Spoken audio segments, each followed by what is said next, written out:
Hey everyone, how's it going? Elliot here again. In today's video, we are going to be doing a very awesome mod to a DMG Game Boy. I recently picked this up faulty in a job lot of 3 DMGs for £25. When I first bought this Game Boy and put some batteries in, this is what happened. Absolutely nothing is happening. It's completely unresponsive and we're not getting any life out of it whatsoever. We can always give the batteries a little wriggle around the back.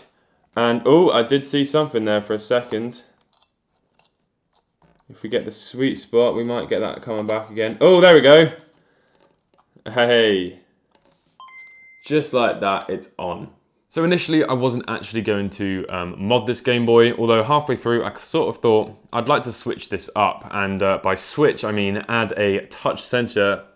By switch, I mean add a touch sensor RGB control into the Game Boy. So as you can see, as I touch the top of the Game Boy, it goes through different colors of a backlight. I've also got a bivert chip in here as well with a flipped polarizer film, so we have much more increased contrast, which is phenomenal. I've had to retrobrite this thing and repair it, so yeah, I really hope you guys enjoy this video.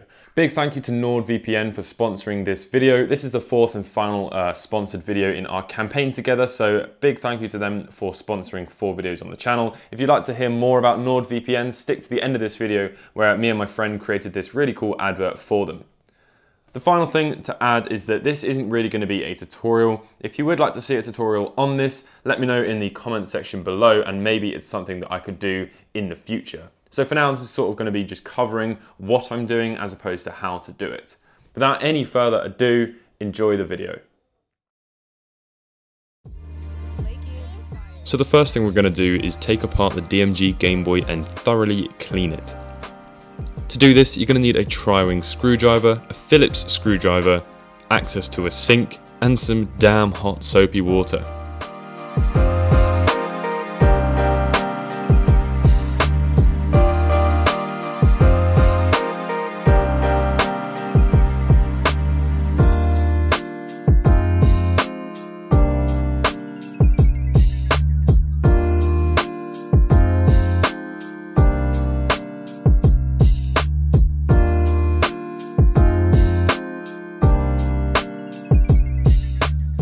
The inside of this Game Boy was absolutely disgusting. The speaker alone had me cringing hard. I don't know what had happened to this Game Boy, but oh my god, was it awful.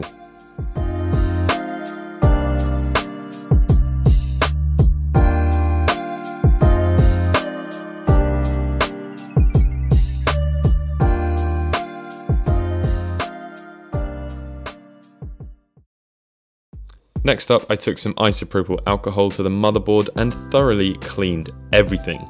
It wasn't just to get the dirt and grime away, but it was to disinfect everything and burn all of the nasty stuff that had accumulated on the inside of this Game Boy.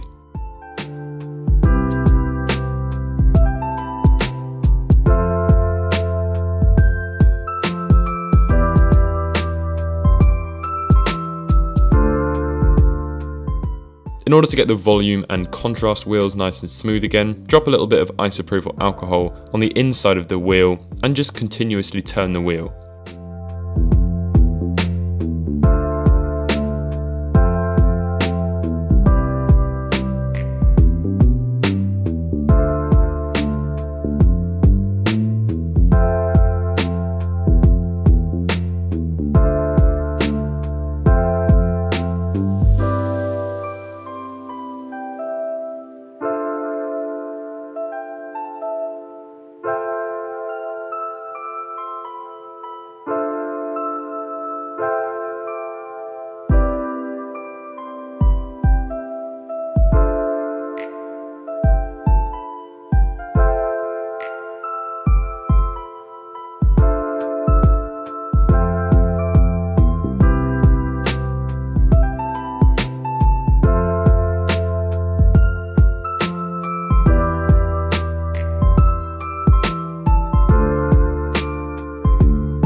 I tried to do a little bit of retro brighting. To do this, I took some 40 Vol Bee Blonde hair bleach and popped that in some hot water inside a food safe vacuum lunchbox type thing.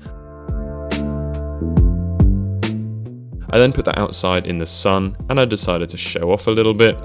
This didn't really work. After about 3 hours, I just brought it inside and put it in the nail UV lamp.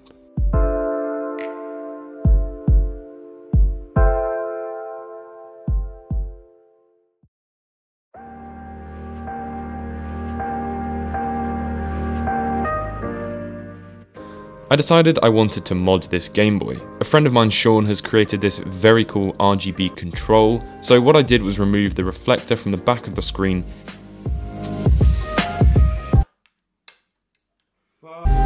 installed an RGB backlight and the touch sensor control, which was supplied to me by Rourke.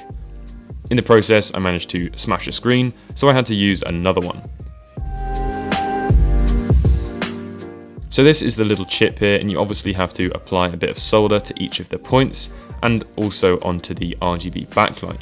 You have to install this little resistor. This is actually an older version of this, so if you do get one, it's not going to look like this. Cut the legs from the back of the resistor to prevent it from poking through, tin up a bunch of wires and get soldering.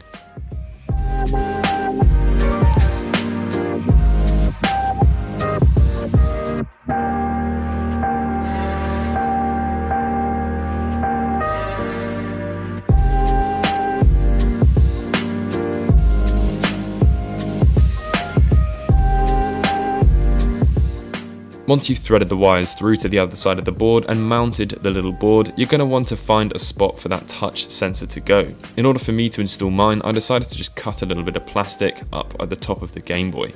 I then solder all of the wires together. It's a pretty self-explanatory process, and then hold everything down with Kapton tape. You're also going to need to power the actual board itself by soldering wires to ground and VCC.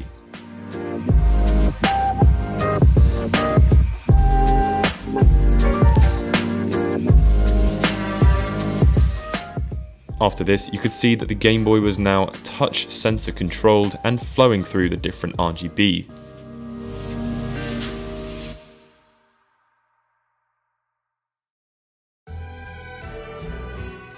So the final thing for us to do is bivert the DMG Game Boy. To do this, just lift the 5th and 6th pin and slide the bivert chip underneath the 2 pins. Then just fill the through holes with solder, ensuring to make a connection on the points below.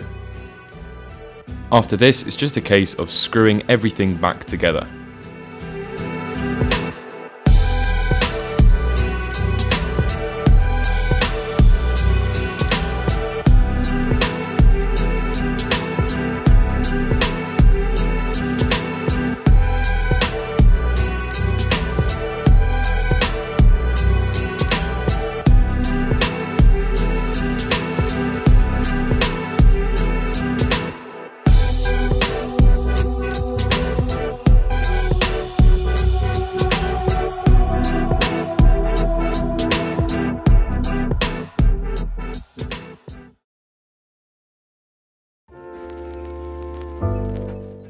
So today's sponsor is NordVPN. If you haven't used a VPN before and you don't know what one is, Nord is a fantastic place to start. Online security is extremely important in today's internet use. If you don't know what a VPN is, it's a program that redirects all of your data that comes in and out of your devices from the internet. The result of this is a hugely reduced chance of hackers getting into your data. This is specifically important if you are using public Wi-Fi a lot. Just like your coffee, NordVPN is your filter. Oh dear. The reason NordVPN is specifically fantastic is you can have 6 devices connected to one subscription. NordVPN is incredibly fast, like seriously. So you won't even notice a difference in internet speeds, but have the full security and protection from malicious activity. For all the reasons mentioned, that's why I use NordVPN. To find out more information, simply go to www.nordvpn.org/theretrofuture or check out the link in the description. You can get a huge discount using my code, theretrofuture. Boy, did all of that sound professional. So that is pretty much going to wrap up this video. The retro brighting obviously has turned out looking very, very nice. I've kept the original lens on there. Eventually I'll put a glass one in, but it's looking pretty goddamn good. So let's go ahead and turn it on, and you can see the incredible contrast there of the DMG Game Boy Bivert. If we go ahead and click on Super Mario Land, I really want to make sure that you can pick that up. As I touch the top of the shell, it filters through the different colors. Unfortunately, the RGB panel that I have is faulty, so we don't have green, which is a big shame, and it's also got a little bit of a flicker on it. But for the most part, it works, and all the hard work is done. So as soon as I get the right RGB panel, I can just slide that in there. But yeah, it is amazing to be able to change the colors of your Game Boy, and it does really mean that you have full customization over your Game Boy. So if you don't want red, you can change it. You would be able to change it to like different pastel-y greens and stuff. It is a bit of a shame that I haven't got the full customization of RGB colors, but as I said, that's just because of the faulty RGB panel that I have, but you can still see in principle. I really hope you guys have all enjoyed this video. If you did, please leave a like. If you're new to the channel, consider subscribing, and if you haven't already, check out my Patreon.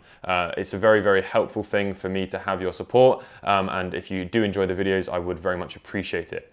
Thank you very much again, and I'll catch you in the next video. Peace.